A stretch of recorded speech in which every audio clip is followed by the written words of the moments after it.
बुद्धिमान मंत्री। एक बार की बात है, एक रियासत के मंत्री ने राजा को अपनी बेटी के विवाह समारोह में निमंत्रित किया। जब राजा अपने परिवार के साथ विवाह समारोह में पहुंचा, तो मंत्री उन्हें सम्मान पूर्वक विशिष्ट आसन पर बैठाने ले गयो।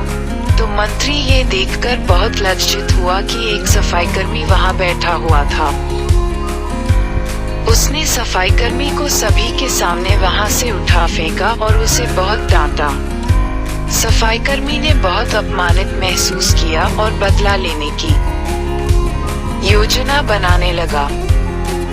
अगले दिन सुबह जब वह राजा का कक्ष साफ कर रहा था, तभी वह जानबूझकर बड़बड़ाया, राजा कितने नादान हैं। उन्हें ये पता ही नहीं कि रानी और मंत्री के बीच क्या चल रहा है। राजा आधी नींद में था। यह क्या बकवास कर रहे हो? उसने पूछा। महाराज, मैं पूरी रात सो नहीं पाया। मैं तो नींद में बड़बड़ा रहा था, सफाईकर्मी जवाब में बोला। हालांकि उसकी बात सुनकर राजा के मन में संदेह के बीज पड़ गए थे। राजा अब मंत्री से चिढ़ने लगा और समय समय पर अपमानित करने लगा। एक दिन तो उसने द्वारपालों से ये तक कह दिया कि वे मंत्री को महल में घुसने ही न दें।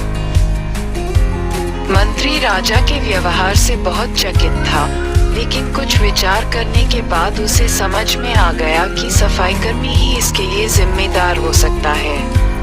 मैंने उसका अपमान किया था और उसी का उसने बदला लिया है। अब मुझे उसे दोबारा प्रसन्न करना होगा, तभी वह राजा की निगाह में मेरा सम्मान दोबारा दिला सकता है, मंत्री ने सोचा। एक दिन उसने सफाईकर्मी को अपने घर भोजन पर आने का निमंत्रण दिया और कहा, मेरे दोस्त, मुझे क्षमा कर दो। मैंने तुम्हारा अपमान किया था, मुझे गलती का एहसास हो गया है। इन सुंदर कपड़ों को उपहार के रूप में ग्रहण करो। चलो मेरे साथ भोजन करो। सफाईकर्मी प्रसन्न हो गया। वह सोचने लगा, मंत्री तो अच्छा आदमी है, मैंने ही उस दिन गलती कर दी थी। अब सफाईकर्मी प्रसन्न था और प्रयास करने लगा कि मंत्री के बारे में राजा की धारणा बदल जाए। एक बार जब वह राजा के कक्ष में गया तो राजा सो रहा था। वह बड़बड़ाने लगा, अरे, राजा का तो दासी के साथ प्रेम संबंध है। बड़ी लज्जा की बात है। राजा ने उसका बड़बड़ाना सुना तो उठकर बैठ गया। राजा ने सफाईकर्मी को बहुत डांटा। सफाईकर्मी बोला, क्षमा कर दे महाराज, मैं पूरी रात सो नहीं पाया, इसलिए दिन में ही नींद में बड़बड़ा रहा था। उद्धरण चिन्ह। राजा को अपनी गलती समझ में आ गई।